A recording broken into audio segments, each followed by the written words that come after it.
Alright, in this video I want to talk about loneliness across. Why did I say a crotch?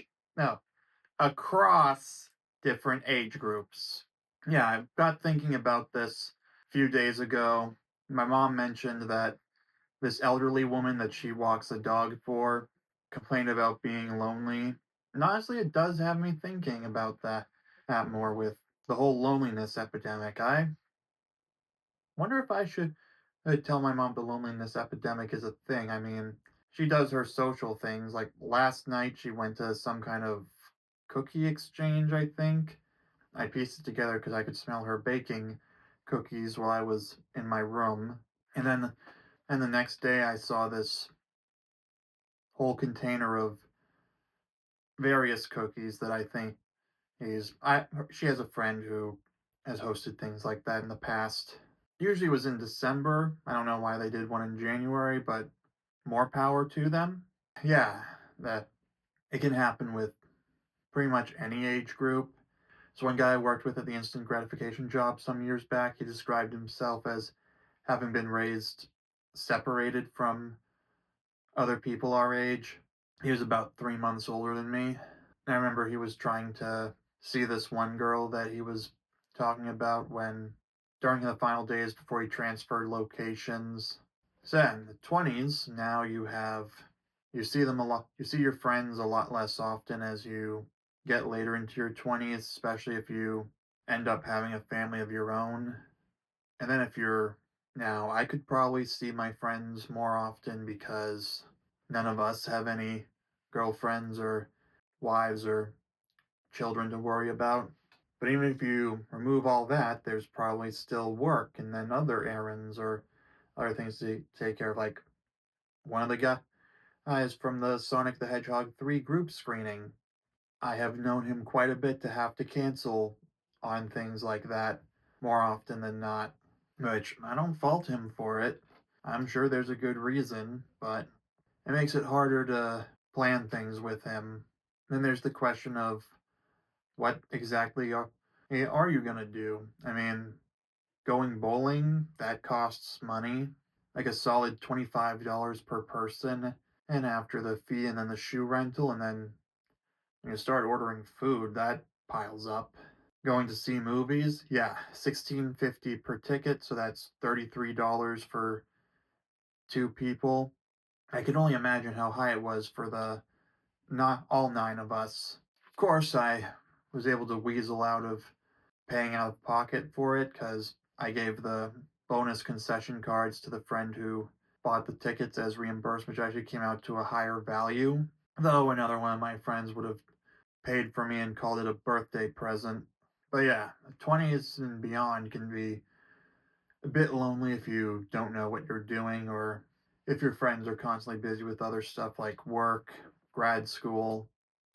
And I'm talking about later 20s. Early 20s, at least up to 22, you have access with you have a lot of access with college if you end up going to that, or if you're like Gerbert Johnson, you visit friends who do go there on the weekend, and then you have access to groups of people your age, which college is pretty much monopolized for the 18 to 22 demographic. And then after college, it's pretty much over, unless you know where to look and unless you're willing to make the effort. Like me, I'm honestly, I remember I think it was a Cole Hastings video. It was him who said that you had to make the effort to organize things if no one else would.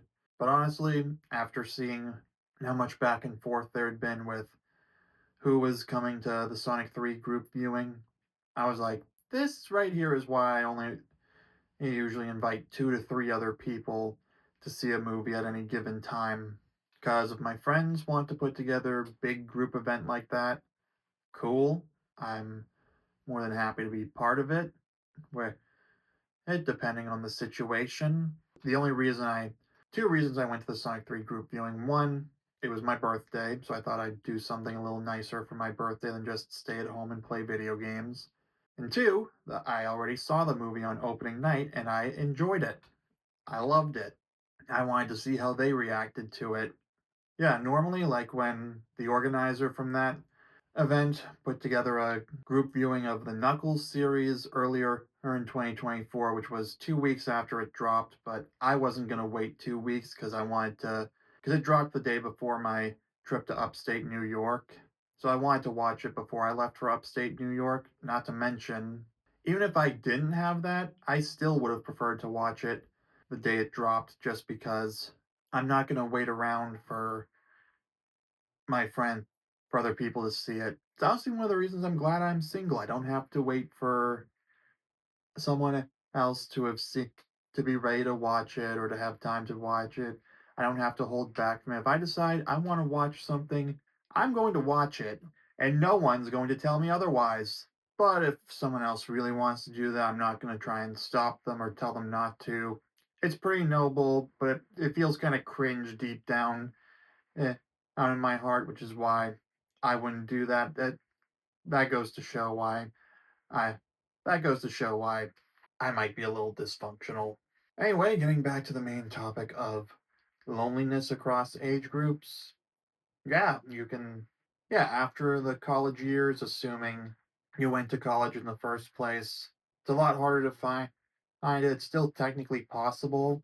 Now, in your older years, there are definitely situations that I am genuinely curious to see what it'll be like for Gen Z in terms of things like bingo and such, because I'm pretty sure that might just be a leftover thing for the silent generation, the boomers, and the older Gen Xers. Or maybe it'll be kept afloat when new old people come in. Like 30 years from now, maybe someone my age will be like, "Yeah, I want to go to bingo. I'm just going with my I'm doing something with my friends, and it gets me out of the house." But yeah, things like that in the retirement community my grandparents live in, that probably helps. Probably would have been pretty useful.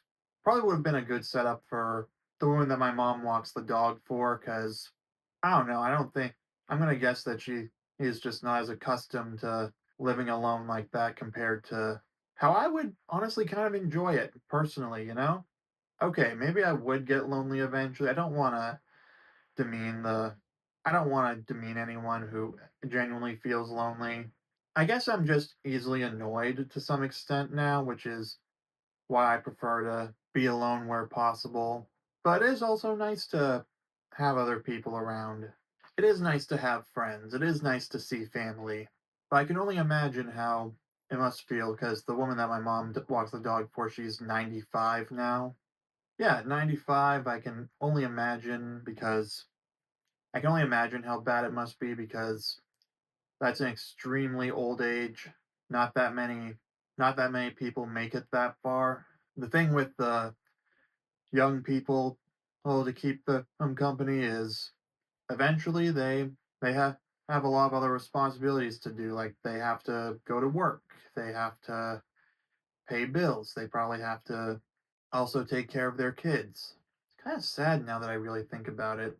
It makes me kind of wonder if there should be a legal guardianship for people above a certain age.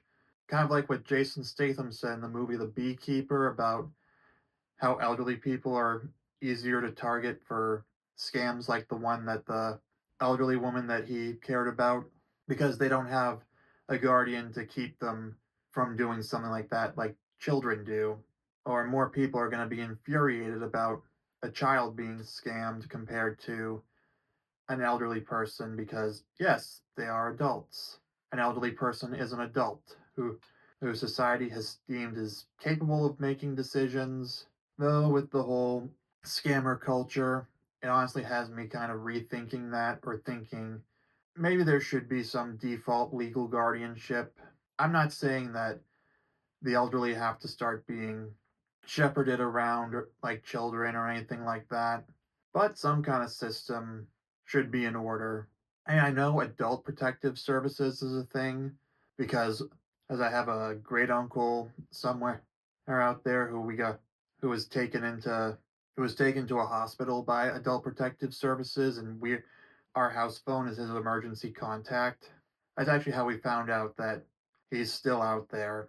Yeah, I happened to be home when I got when we got the call that he was brought into the hospital by Adult Protective Services after being assaulted, and that's how I found out one. that great uncle exists because apparently he just disappeared one day. He just got up and left and basically just disappeared from us until he was brought to our attention by us being his emergency contact. I mean, I don't think they can cure loneliness, though. Maybe it would help. Maybe I'd say maybe the elderly should be able to live with their adult children if they can. Like one of my friends, his grandmother lived with his parents and him and his brother. I'd say that's definitely a solution, though it might not be as practical for that. Though a multi-generational household sounds kind of nice to me. Yeah, that's one of the problems with the idea of moving out and not creating a multi-generational household because it eliminates and I'd say that probably contributes to loneliness in later years. I'm no expert. Anyway, to recap, possible to have loneliness is possible in your teens or early 20s, depending on how you're raised and whether you have other people your age around you. It starts to get bad if you're in your mid to late 20s or beyond because so many more of your friends have other responsibilities. Maybe some of your older relatives are now dead of old age. In my case, I can tell you that the thing about that's just a consequence of the passage of time. And then your friends are all busy with work or other responsibilities that they have more of. And then when you get older, like retirement age, if you have something like the retirement community my grandparents live at, then I think that might actually be a good solution, though once it gets harder to move around, that becomes trickier.